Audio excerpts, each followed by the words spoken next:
our final speaker is somebody who has been invited back from a previous Working Digital. Don't tell Grant. He closed the show Working Digital 2013, and the feedback that night was so exceptional that we've asked him to do it again this year. Many of you will know him well because he's worked with many of the businesses in the room. He needs no further introduction. He'll give you a bit of one himself. If you've never seen Stephen before, hold on to your seat because you're in for a treat. And yes, that's right. With his talk on the future of commerce, please welcome Mr. Stephen Whitelaw. Thank you, Gary. Thank you, Gary. No pressure. Yeah, welcome to the future of commerce, as Gary told me to put, not just E. So we're looking at online and offline, and looking at the next 24, 36 months. So lots to get through, and the slides aren't working, so here we go. Hold on 1 second. Do you want the mic, Stephen? Are you alright? Hold on 1 second. Get a mic, he's got a hard gear back here. Okay, we'll have to operate the slides and do this, so bear with me. Technology. Right, the slides are frozen. Oh. Wonderful. It's okay. Yeah, I know. I'll get it working. You do stand up. Do stand up. Yeah, you can do control it, my goodness. Oh, wow. He's a brave man. We're going to probably break it. Listen, there's about a dozen IT specialists in this room. Why am I doing this? It's probably doing a Windows 10 Why update. is your session called The Future of Commerce, not just E? What's the title all about? It's about offline and online, and I think Joanne talked about showrooming, and some people research online, purchase offline, but ROPO, it's known as reverse ROPO, is here as well, and companies like Amazon are kind of jealous of people with stores, you know, and they're doing lots of interesting things, as we'll see. So we'll talk a lot about Amazon. Can you hear me if I don't use the microphone? I'd prefer not to use it. You can't hear me, okay. So well, Gary's going to operate. Gets going with this, right, here we go. Hashtag Working Digital 18. Okay, you can hear me here? Good, and the microphone's working. So the future, who knows what the future looks like? That looks interesting, but it might just look like that. We might all get fat, and I remember that movie. So this is Ken Olsen, the founder of DEC, the Digital Corporation, in the 70s, saying no one's going to have a PC at home. And, you know, we kind of laugh now, but that's what they looked like, so he was kind of right. Things have changed. And there's a 5 megabyte hard disk being loaded on a Pan Am jet, and you can now buy 4 terabyte USB drives for $40 US, so 4,000 gigabytes. So you're building a business. Imagine, you know, infinite storage, infinite processor power. Things are growing exponentially. If you're a business in the 1920s, you would probably have a 67, 68 year run rate before you were disrupted, before you were taken out, before somebody came along with innovation. Today it's 6 months before somebody does something more innovative and better. So who knows what our children are going to do? And Gary spoke about this earlier. It's difficult, education, training. Here's some interesting jobs. Does anybody fancy some of these jobs? I like the data hostage specialists, the jobs of the future. Any fancy any of them? No? Kind of odd. So 12 months ago there were jobs of the future. They're actually jobs today. What? Yes, all of them. Yep, okay. Jobs today, unfilled jobs. People looking for these people right now, biohacking security inspectors, so there's nothing futuristic about it. This is a terrifying sight. If you have children, will a robot take my job? And you might think, hey, my kid's really clever, he got 5 A's, he's at university in Oxford, he's doing medicine or dentistry. Well, type the jobs in here, you may be shocked.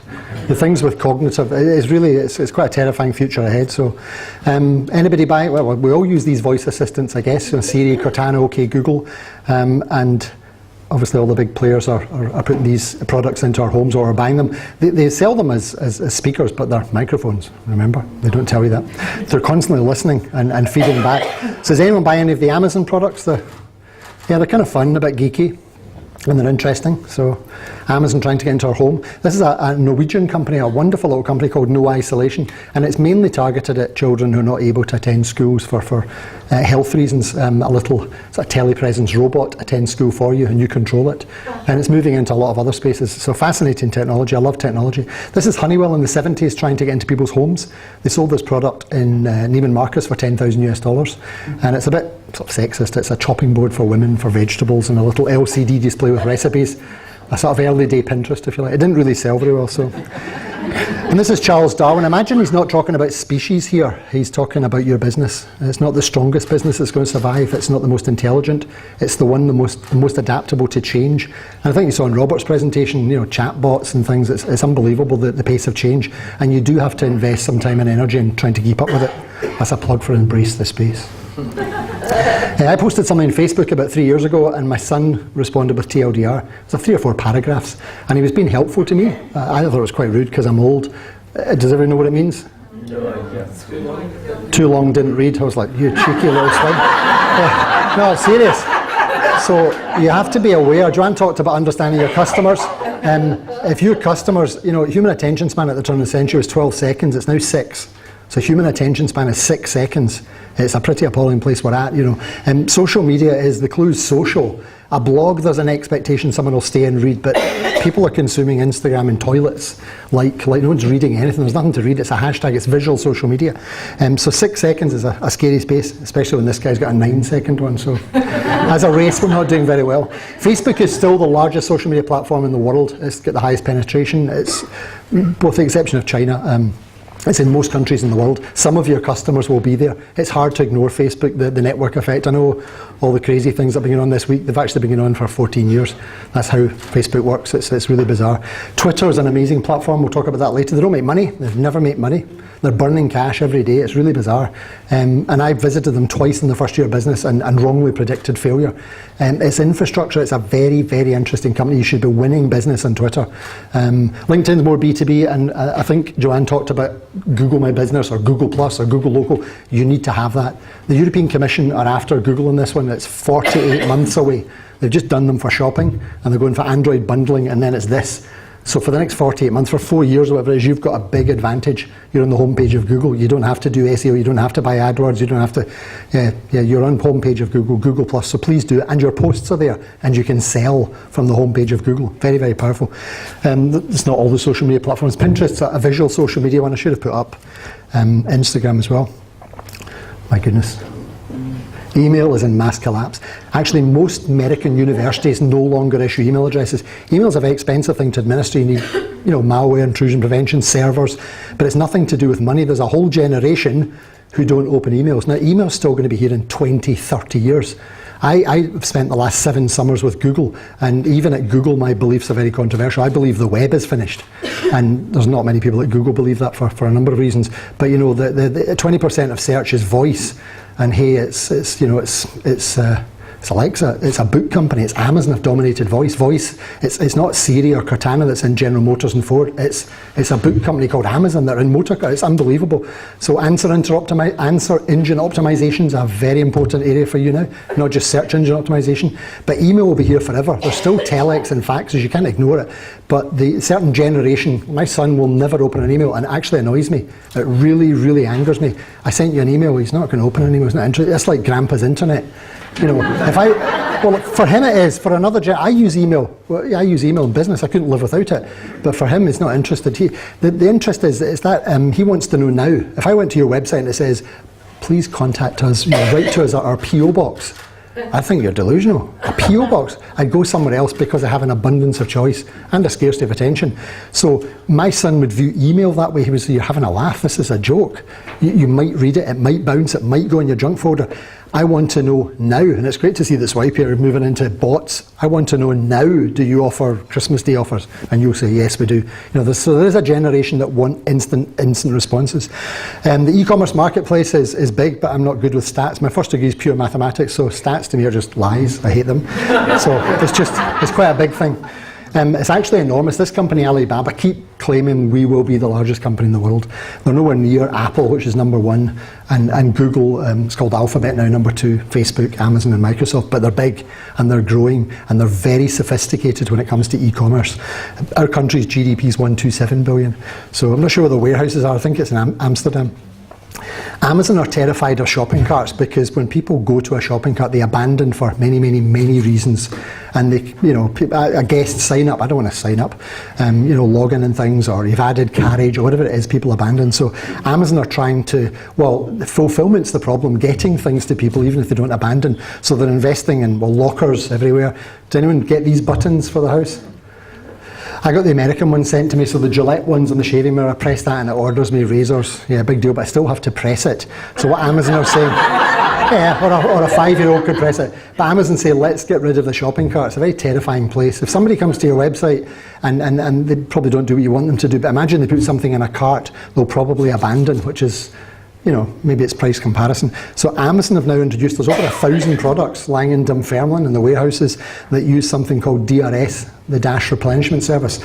So all of these products are on the internet, not the web, they don't have browsers, they're on the internet, they have IP addresses and they replenish themselves. So the Brother Printer toner arrives in our house and I say to my wife, did you, no, it ordered the toner.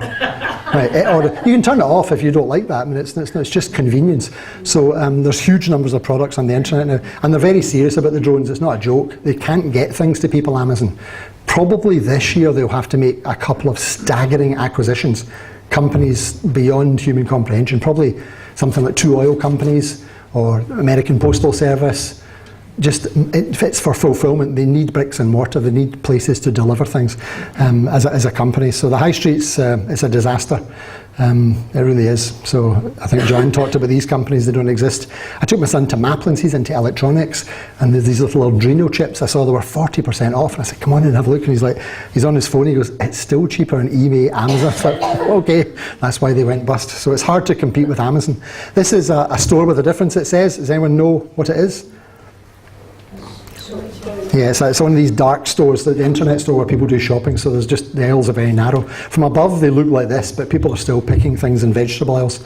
I was in House of Fraser a couple of years ago and I took a photo. It was like, wow, there's no clothes, it's just PCs, and it's like Argos almost, you know, it's kind of odd. And Joanne talked about showrooming, you know, people still do reverse. They research online, they purchase offline. There is a market for that as well. There's a market for everything. Online subscriptions are exploding. Everybody's playing in this space. I've been working with some companies recently doing really bizarre things. People will subscribe for, it's just unbelievable, steaks or something. They arrive every day, or odd. So Amazon are doing the subscribe and save. Everybody's into the subscription. Online shopping's safer as well. It's a safe thing. I lived in America for 11 years. I was actually an illegal immigrant, and so I couldn't leave, and I was trapped there, and I started a business, and it was accidentally very successful. But yeah, it was. There's no strategy, no plan. But this is shopping in America, so online shopping's safer. So just someone in a store in America buying some goodies. I think it's Texas, this place.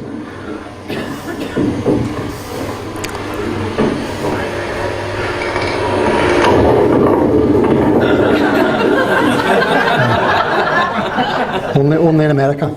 Lots of routes to market. Talk about omni-channel. You know, the marketplaces are there. You might want to use them for a number of reasons, but I wouldn't be relying on anything. I would still have my own website. I'd be doing, you know, mobile commerce. I'd perhaps have a shop if I did. If you've got a shop, your flower shop, I certainly wouldn't be giving that up, even if the website exploded and everything. This is an interesting company called La Mode. It's a fashion company based in Russia. And when Amazon saw this, they were freaked out. Every fashion company in Russia followed this. And remember I said it's difficult to get things to people, fulfillment. What they did is the delivery driver is the guy who charges for the product. So the delivery driver gives the person 15 minutes to try the products on. It's really bizarre.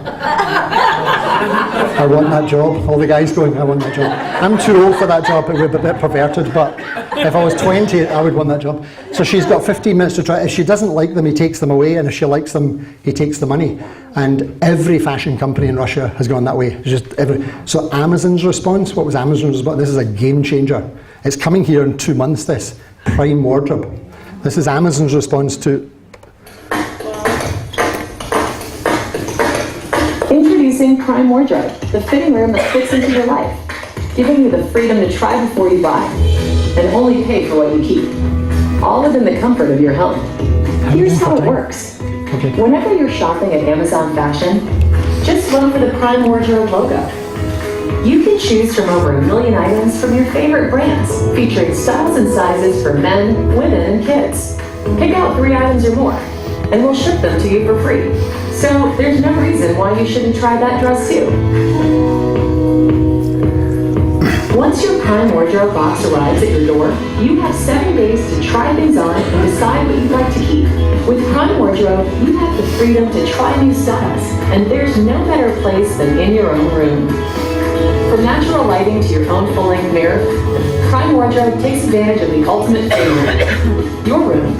Get to know how everything fits and feels. I think you get the idea. So Can you say, Stephen, yes. at the risk of getting divorced later on, Jan's been busy on Twitter and moderation.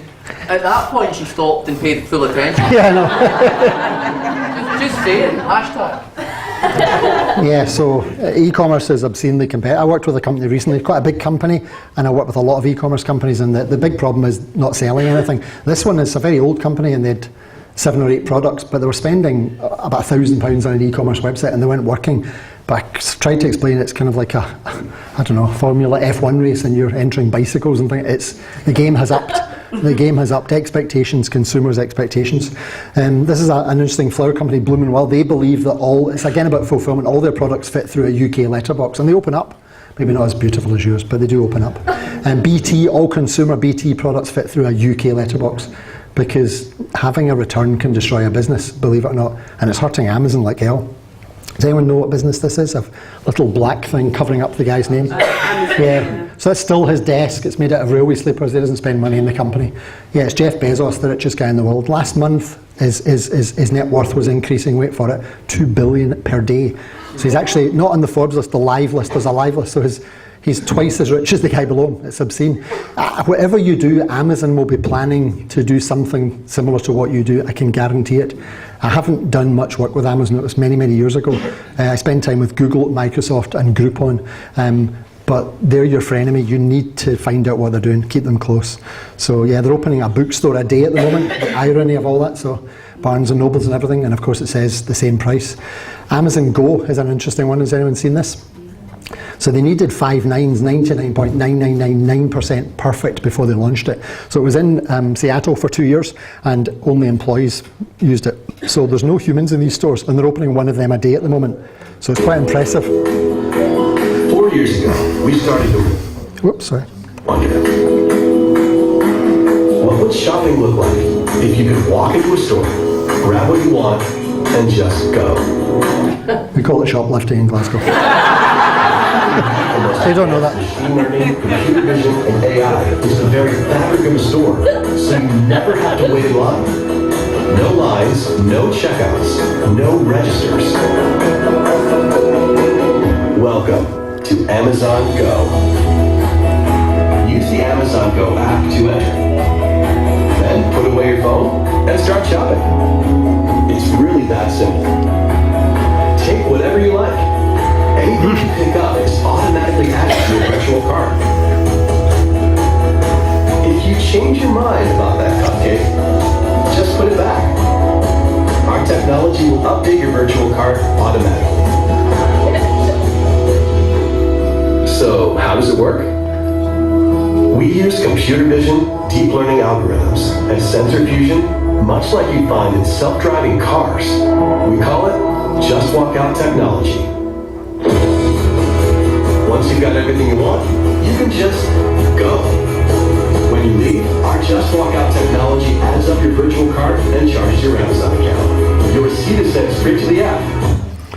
So fairly competitive. I'm quite impressed with Amazon. I'm a member of Prime, and I order something on a Saturday and some guy arrives in a white van on the Sunday. It's impressive. But Prime now is 1 hour, 2 hour deliveries.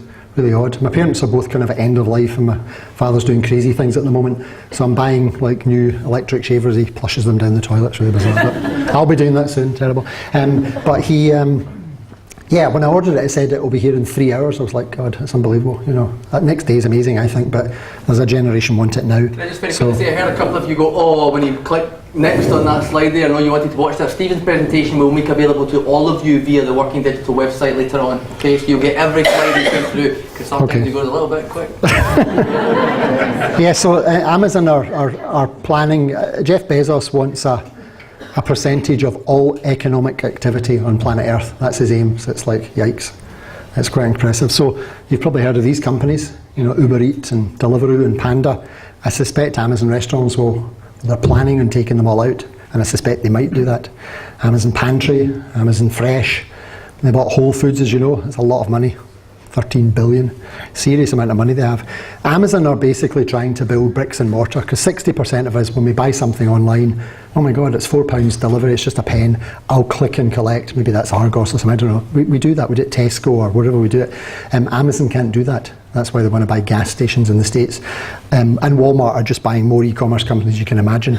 Blue Apron is a meal kit company, and Amazon have just taken them out. So there's lots of brands on Amazon that you say, oh yeah, My Habit and Mama Bear, they're secret Amazon brands. So they have their own brands tons, not just Amazon Basics, they have their own brands that you think are normal brands, they don't say. They moved into the refurbished market. Amazon Business, if you're in business, you can buy anything from anywhere now for free shipping. Amazon Glogo, so if you see something, nice shoes, there's free shipping, buy it in the States. They just did a deal in the UK with all drug companies, so your prescriptions, you see your doctor, you're not going to stand in line and go to whoever it is, a pharmacy. You just go online and Amazon will deliver it within an hour, your medicines.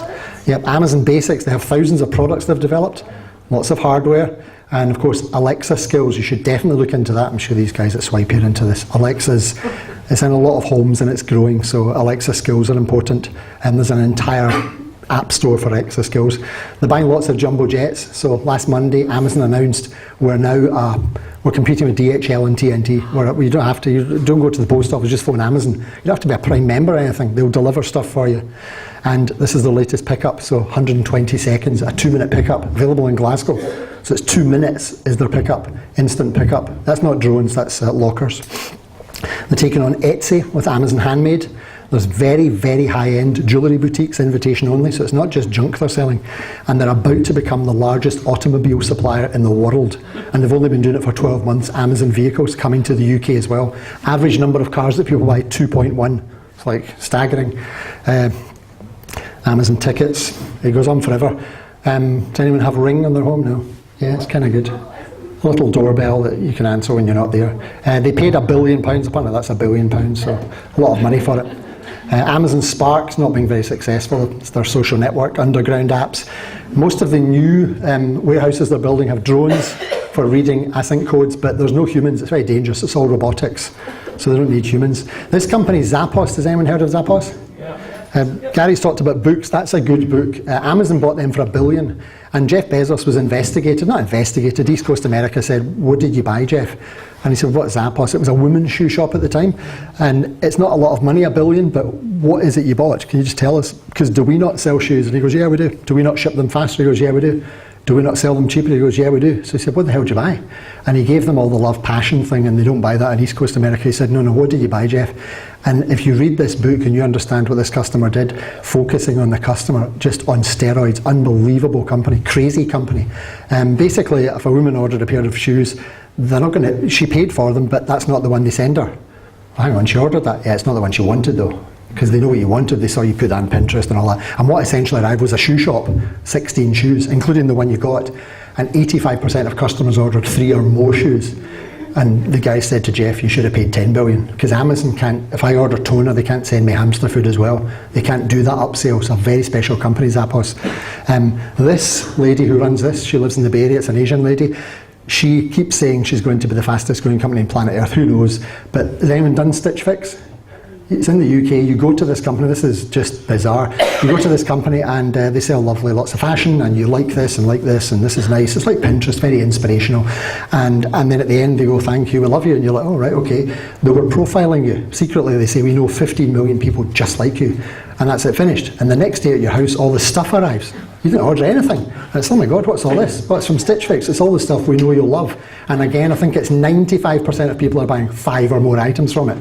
You try the shoes on, we know you'd love them. You're like, "Oh my God." So it's a bizarre company. So it's, you're up against this. Reviews on these platforms will kill you. You know, you need to deliver on time. You know, it's Amazon, if you're on Amazon, and it's maybe best to give it to them, you know, fulfilled by Amazon, because they'll pick and pack and collect, and you won't have this problem about late delivery. And of course, speakers this morning talking about the social validation, social recommendation, testing reviews. It's nice, of course you have to say beautiful things about your products and services, but it's lies, it's BS. But if somebody else says it, it's been validated, it's real. And it doesn't matter what market you're in, there'll be some form of system. This reviews, interesting, there's, you know, TripAdvisor's not trusted reviews, because I could just say I stayed at that bed and breakfast and it had dirty bed sheets and it was rubbish, and I haven't been there, so that's a bit sad. But look at these reviews. The food here is freaking amazing, the portions are giant, the cheese bagels, wow, fantastic. My family are huge fans of this place. This is a new type of review, and it's quite a scary one for the review industry, because do you know what these reviews are? Or do you know who wrote them? Yeah, it's you cannot tell the difference. I know, it's terrifying. So written by bots, so that's a scary thing ahead for the market. This is Nelson Mandela when he was alive to say, talk to a man in the language he understands, it goes to his head, talk to him in his own language. So language, if you're thinking about internationalisation and selling abroad, language is an important thing. French people speak French and they spend euros. So, but hey ho, everybody speaks English. Well, 3/4 of the web isn't English. Google Translate's an amazing product. I mean, I travel, I point at a menu and it translates, and I know I'm eating chicken or fish. It's great, but it's rubbish. It's the worst. If you meet someone online, I love you, je t'aime, we're getting on really good. And then, do you want to go for a coffee? And it's just nonsense. So don't translate your website with this. It's the road to hell. 2 reasons is it's the best of the worst. They get offered to anybody. Somebody in Indonesia coming to your website, they get offered, do you want to translate this to whatever it is, Bahasa? They get it anyway, and it's rubbish. And they're going to laugh at your brand. You're best to go native. This is a company in Edinburgh, a beautiful little baby product called Totseat, and they were selling all over the world, except one country, Germany. And there was they looked at the Google Analytics, there was traffic and visitors from every country in the world, but the Germans never converted. And she was an intern, she said, I actually speak German, and Tot means death, it's a death seat. So, yeah, no wonder. It's called Mobby Seat in Germany. So sometimes you have to translate, and I remember in 1957, I think it was, there was a fire in a nuclear power station in England, and they renamed the town. Because if you rename things, people forget, sad things. This was a big, big disaster in Fukushima, in Japan. An offshore earthquake, followed by a tsunami, followed by a nuclear meltdown. So, it's 200,000 people dead. It's a disaster. And they rebranded with a little kind of Linux, I don't know, penguin or something that's quite nice. And they rebranded in obviously in kanji, in Japanese. So don't look at the name at the bottom, that's the English translation. It's the one at the top you want to look at. I said, don't look at the name at the bottom. It didn't translate very well. This is it. Yeah, this was before Google Translate in China. It didn't translate well. And believe it or not, this is actually a real product. It doesn't sell in the UK. All of these are real physical products you can buy. You can buy them on Amazon if you want to buy them for your friends. But yeah, even in America, and the years I stayed there, I stayed in California. But there's Coca-Cola and different name for the product, and American product in different areas, the western, eastern seaboard. So localization is important. I talked about the Internet of Things. The year was 2008 when there was more things connected than humans on the web, and this is. A beautiful product as a Tony Farr, an ex-Apple employee, and they sell them in John Lewis. So it's not, there's no browser here, but it's on the web. It's Google in your home on the internet. This is an umbrella. It glows blue. If it's going to rain, take me to work. Not much good for Glasgow. And these forks basically saying, slow down, you're eating too fast. Reduce calorific intake. They're on the internet, these forks, and a lovely little baby product called Mimo Baby. But I think Gary talked about security and privacy is an important thing. There was this product today horrifically still ships with username admin, password admin, and there's lots and lots and lots of sites you can log in and talk to people's babies and wake them up, which is appalling. But because nobody changes it, but not one of you changed your BT router password. It's like horrific. Oh, good for you. You're okay for the bad guys. The government's still getting, but don't worry. Depends who you're protecting against. I remember Ashley Madison was hacked, a dating site. I didn't work with them, but I worked with most of the dating sites. And it wasn't matrimony, it was have an affair, have fun. There's 23 people taking their life since that hack. Privacy is really, really important, your privacy security. You have to assume everything will be hacked, and I guarantee it will be, everything. And it will go online as an app. So someone will be able to type your telephone number, and this is the WhatsApp hack, and here's every conversation. Just think of the implications for you. It's horrific. So, yeah. Smart mirrors are all over the place now. Marks and Spencer's were trialling them, really, really nice. And I think I've got, there was a video here. This is a project team I worked with in Google. It's called Project Solly, which was about touch. And it became Project Jacquard, which is about conductive thread. I'm not going to play the whole video. It's an enormous video. But this guy was very interested in thread, and they did a joint venture with Levi, and the products are now available. What I find fascinating about textiles is that the structure of textiles is the same as the structure of touchscreens, which we use in everyday mobile devices and tablets. That means that if you just replace some of the threads in textile with conductive threads, you should be able to weave the textile, which can recognize a variety of simple touch gestures, just like any normal touch panel when you have a mobile phone. So if you can hide or weave interactive. It looks like a geek, but there we go. Project Levi, it's a very expensive jacket. I think it's $350 for a denim jacket, but it's linked to your phone and it's conductive thread. It's quite impressive technology. This site, Levi's site, uses a beautiful little AI chatbot. We saw one earlier. Have you heard of Mode.ai? Yeah, it's a nice little chat bot. So this is fashion companies are using this, so you can upload a photo of something, I don't know, yourself, and it will recognise things. So just have a look at this, it's really nice. So I think swipey. Oh. So there's a lady uploaded a photo of herself with a dress and a handbag, and it's saying, is it the handbag you want or the dress? I want the handbag. Here's some other handbags.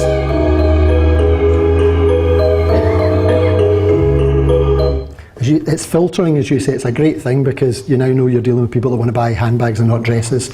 Very, very powerful. You should always have an escape hatch, and you talked about that, to talk to a human. And if you go to Skyscanner, it's, hey, you're talking to a bot, and that's better for travel, I think. But do you know, would you want to speak to a human? Yeah, I do actually. Or maybe you're a small company, it's 3 a.m, you're in bed. There's lots of reasons to do that. Nomophobia is a fear of something you can get therapy for in America. Anybody know what it is? Have a guess? Yeah. Not having a phone or being out of contact with a phone is kind of unthinkable. So I'm an old guy, so that's my 10 friends. For my son, that's where he banks and shops and dates and lives and socialises. So it's very, very important. This is Marty Cooper, 73. He's about to make the world's first mobile phone call. And I travel a lot, and everywhere I go, there's nowhere I've never been where people are not permanently on the phone. Wired to the phone, addicted to phones, everywhere, the planet-wide, nobody is not on the phone. They're all, and I think you talked about more people are consuming websites on mobiles now. It's the norm, it's the device. This dude's actually sleeping with it in the bed, Chizo, falling asleep. So we've become addicted, it's a kind of an odd thing. This word was, I think ransomware made the OED this year, the Oxford English Dictionary. This didn't, but it's next year it's going in. So it's basically just texting unaware of your surroundings. And it's very, very, very, very real. And in the Netherlands, the little green man and the streetlights are on the ground because it's road traffic accidents. So 40 deaths a year, people just walking out and dying. And in Munich as well. So nobody's looking up. As Gary said, look up sometimes. It was cold last week, but it wasn't that cold, was it? My goodness. Who would want to live in Canada? Bloody hell. This is very serious research. Gary said put some serious research in here. That's what he said. So somebody told me, I don't know if this is true, you have to tell me, is it only men that take mobile phones to the toilet? Is it? Hands up. Who does? There's 3, women, so it's women as well, so some it's not true.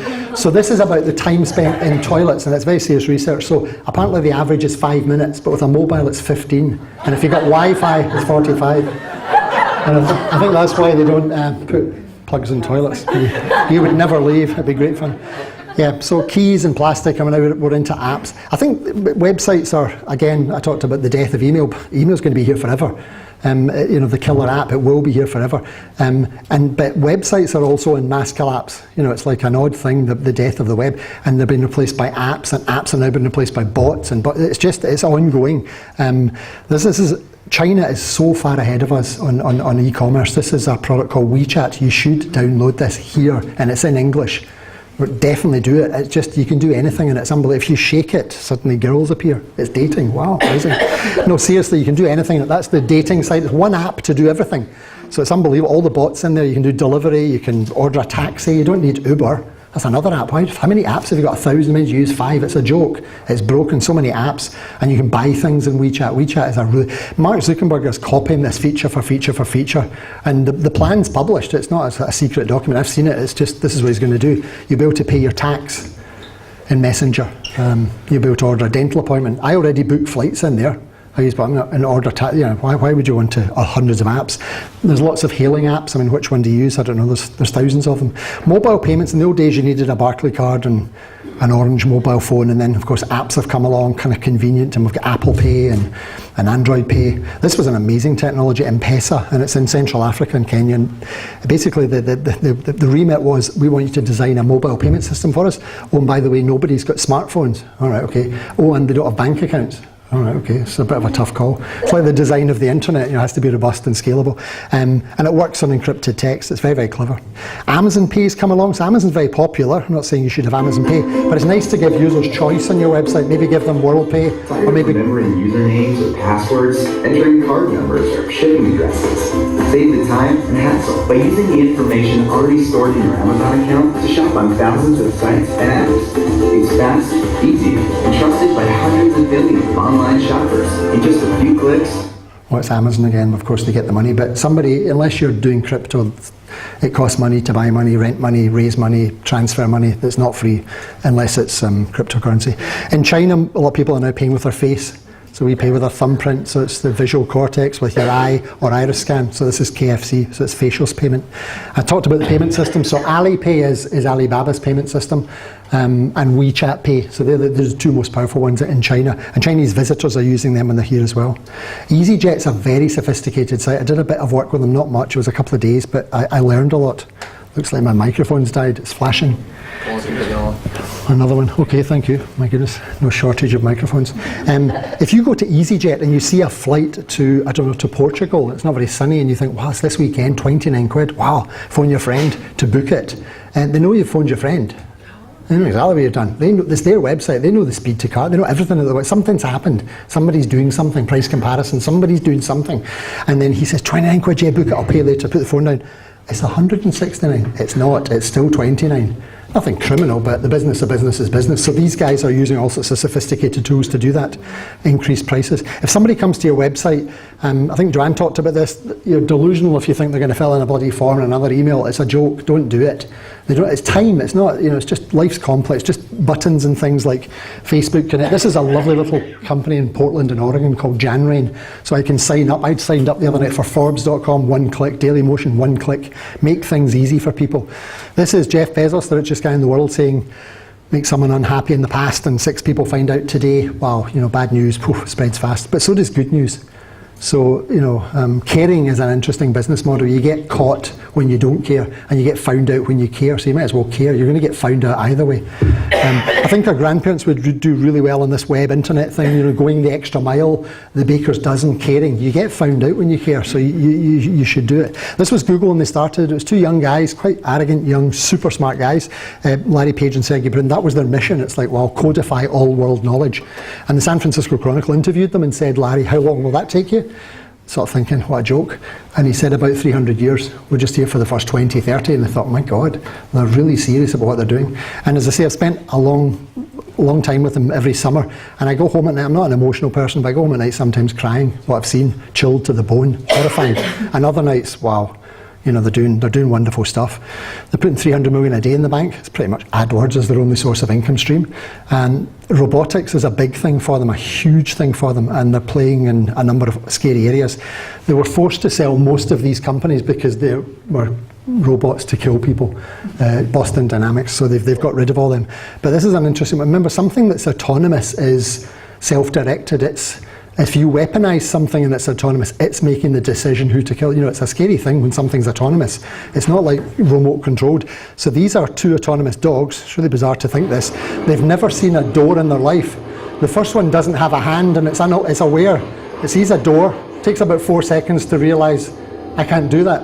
It calls its friend. It's not been told to do any of this, which has a hand. And this is like a 3-year-old child opening a door. It's never opened a door before, ever in its life. It's learning how to open a door. It takes about 3 seconds. It's quite impressive what it does with its feet. It's like a little kid holding the door. And it's a very polite robot. It lets its friend in. I know, it's bizarre, isn't it? Yeah, terrifying. 5 minutes, where to go fast. Google scanned in every book in the world. The Economist's out today. They scanned in The Economist. And there's a massive class action lawsuit and they won it. So copyright's an interesting one. Have a look at Google Trends. It tells you what people are typing into Google. It might sound voyeuristic, but it tells you where people are searching for what you have. Where is the demand for what I do? And is there seasonality? A wonderful product. Google's the #1 search engine, apart from China, Russia, and South Korea. It's the one to learn. If you're trying to enter the Chinese market, unfortunately everything's blocked, so you have to use lots of other tools. The Google Knowledge Graph, Joanne spoke about that. It's the stuff that appears on the right-hand side. Make sure you have a Google Plus page. It's your business, your photos, your maps, your reviews. Very, very powerful. And your posts as well appear there. Google have kind of mapped the world. You can get trusted photographers in now. People actually expect to come into your business now. Your bar, your cinema, your cafe, your restaurant, and look round when they do a recce. So you can do this yourself. Shall I skip over 3D printing? 3D printing? Yeah, okay, well, go fast. 3D printing's amazing. These are the big players. MakerBot, Geomagic, 3D Systems. Argos are doing 3D printing. Go to their website, order something, they print it. So are Asda. You can print pretty much anything. And of course, America being America, the liberty to print a gun and kill people. Well, if you're defending yourself. Really sad. Shapeways is a massive site. You pay for stuff, you download a recipe, a .stl file, and you print things. I use this one because I'm a bit cheap. It's Thingiverse, it's open source, so you're downloading stuff. 3D printing is starting with nothing, end up with something, no waste. But there's a toy, so the toy industry. Imagine the industries that may be destroyed if 3D printing. That's an SLR camera. That's prescription glasses. Musical instruments, that just goes on, a titanium mountain bike, that's localmotors.com, 3D printed cars, and of course body parts. You can print cartilage, you can print blood vessels. That's a food printer, so tastes the same, but it's like bizarre looking stuff. When users come to your site, you should understand what they're up to, so I would be investing in not just Google Analytics. There's lots of tools, heat mapping tools and things, and the websites have to look gorgeous now. They do have to look nice.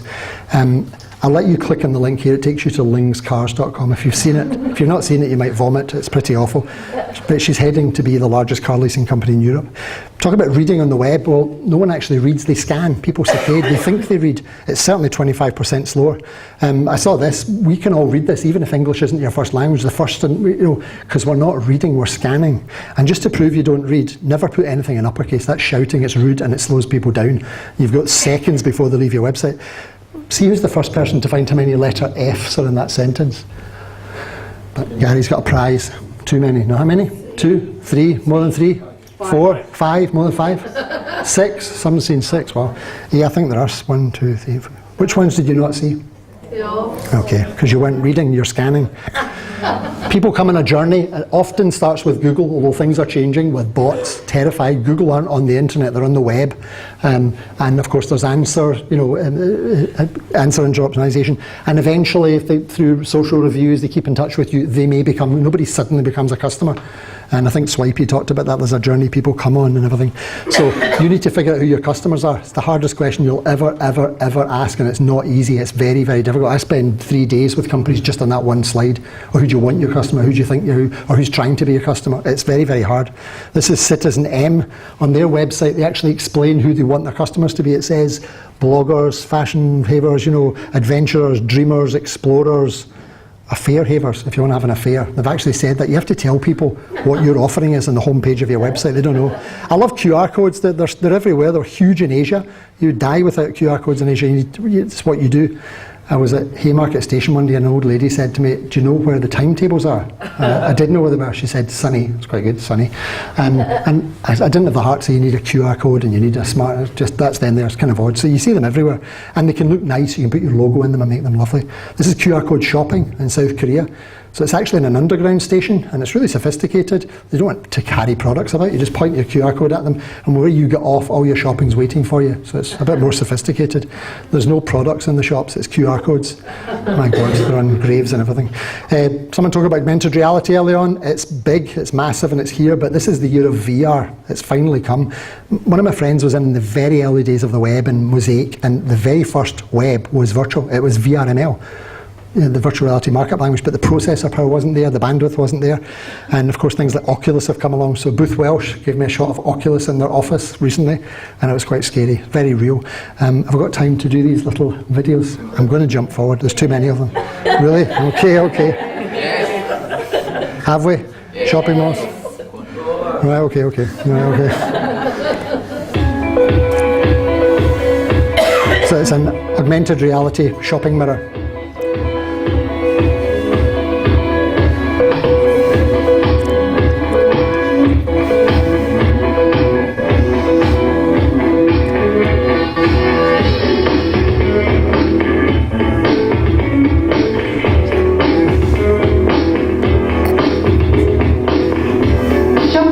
You get the idea. I'm going to brush ahead. Sorry, there's too much to get through, I think. Far too much. And has anyone seen this video? It actually shocked me when I first saw it. So it's a secretive company called Magic Leap, owned by Google. And this is what Whitney Houston's using at the moment. She's on tour. Tonight she's in Tokyo and Kuala Lumpur. It's great when you're dead. This is the technology she's using. And Michael Jackson's also on tour. He's using this technology. So it's essentially virtual reality without the headsets. And I've shown it to people, and Gary's dad's a musician, and he's like, "Hang on, Steve, you need something to project on. It could be missed, but you need to, and nobody knows how it works. But 2 years ago, I didn't see the guy. I was in a Google office. Somebody came in, sat down. I was presenting in one of the glass offices. I didn't see him, and all these Americans started screaming, but they scream anyway. They scream at everything. So I didn't. What do you do? They go, all excited. But apparently, a guy came in and sat down. And he got up on his skateboard and he left, and they said it was a Magic Leap guy. He wasn't real. No, you can't tell the difference. So we'll see if this works, this little video. This may be the last video. I think we're right out of time. So there's kids in a gym. Nobody's wearing. We've got...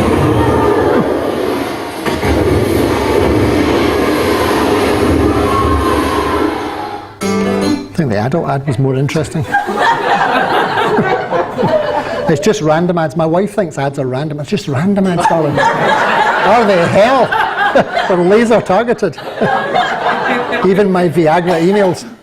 Social media monitoring, it's great to get involved in social media and NS design, live in this world, but you need to measure stuff. People like you, people hate you. You need to be measuring stuff in social media.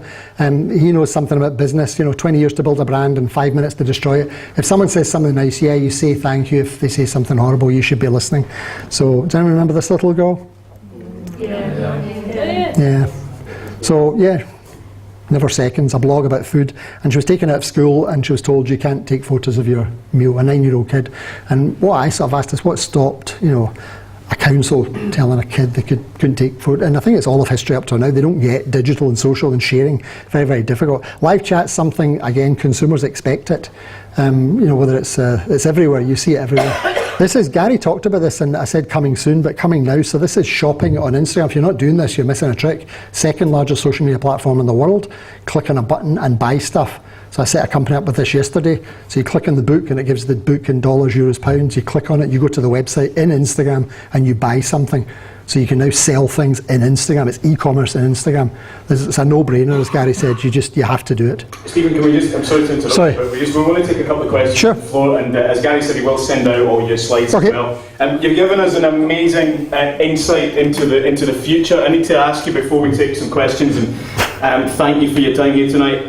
You mentioned your family. Are you optimistic about the future? Yeah, I am. Yeah. Especially those targeted ads. Yes, I am. There's a great book called Mind Change. I don't know if anyone's read it. It's quite a scary book. I read things about the internet is not the answer, or mind change, and they're against the internet and the web, and so I like to read the other side as well. It's a terrifying book called Mind Change. If you read it, you might not log on. But I am optimistic about it. There's more good than bad, for sure. Okay. Johnny, any questions from the floor for Stephen? Anyone at all? So we're going to go for some of the Twitter moments as well. You don't often hear gasps in the room at a business conference. What's going on with Stephen Whitelaw tonight? Very, very funny.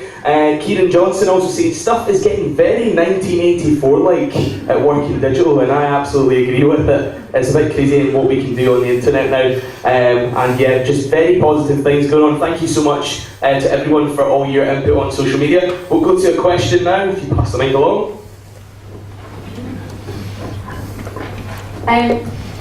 You talk about subscriptions being kind of like real growth area, and you also talk about kind of like the Amazon wardrobe.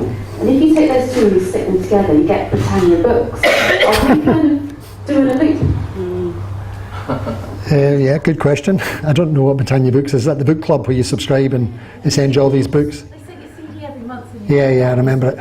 Yep, well, it's like that way. They're trying. Amazon would love to send you stuff that you don't need in the hope you buy it, and they're not very good at that at the moment. Stitch Fix are doing it, Zappos are doing it, lots of companies. So that's the closest they've got to it is Prime Wardrobe. It's all free. You might as well order tons of stuff, and you know what? You'll probably buy some of it. Well, that's like really 1980s. Yeah, indeed. Yep. Any more questions from the floor before we wrap things up? Going once. There's one here, Johnny, just in front of you, just to the left. All right, here we go. The Amazon sent me a coffee maker a few weeks ago. I didn't order it. I don't know where it came from, but is that something you know about? Why are they doing that? I have bought a shitload of the coffees and stuff that went in, or my wife asked me. Okay. There's something called Amazon Vine, but it's not public, and they send you stuff, but they choose you, so maybe you've been chosen. So if you look it up, Amazon Vine, it's called Amazon Vine. It's supposedly an invitation only, they choose you. If you buy a lot of stuff, and this is the big and I buy a lot of stuff on Amazon, it's terrifying, but I review on eBay, but I've never done it, I've just never get into the habit, and you review, they send you stuff, because they want you to review it. So I've got a friend who gets washing machines, tumble dryers, watches every week, and he's doing about £2,000-3,000 a month on Amazon, eBay business, because you get to keep it. So you probably got to keep the coffee machine. Yeah, good. So it came to my business address actually. Yeah, just keep it. If you order twice from Amazon, they often just member returns, so they just keep it. They probably won't want it back. It costs them money to return it. So it may be a mistake, I don't know. I think you've probably got a stroke of luck. We'll only get you to put lottery numbers on. If you want lottery numbers at the end, just come and see us. And we'll go for another question down the front. Hi there. Could you tell me what your analogy is of the difference between the internet and the web? Right. No flip chart was going to draw it. So the web is www. If you're in a browser, you're in the web. That's the easy one. Safari, Firefox, Chrome, Edge, Opera, IE. You're in the web. That's easy. Yeah. So the web is 10,000 days old, very young. The internet started in '69. It's ancient. And the web, you only see the surface web. You see .org, .biz, .net. You don't see the deep web, and you certainly don't see the dark web, the .onion. So you're living in a tiny little thing called the web. It's www, a browser. Everything else is the internet. So all those echoes and all apps are the internet. Street lights, anything that's online that doesn't have a browser. And my son bought a tennis racket and it's on the internet. There's not a browser in it, but it's on the internet. So everything will go online. Everything you eat, everything you wear. So the business implications and privacy are enormous. Very exciting. Everything will go online. Every single thing in your life. So is it the web or the internet for the future? The internet for sure.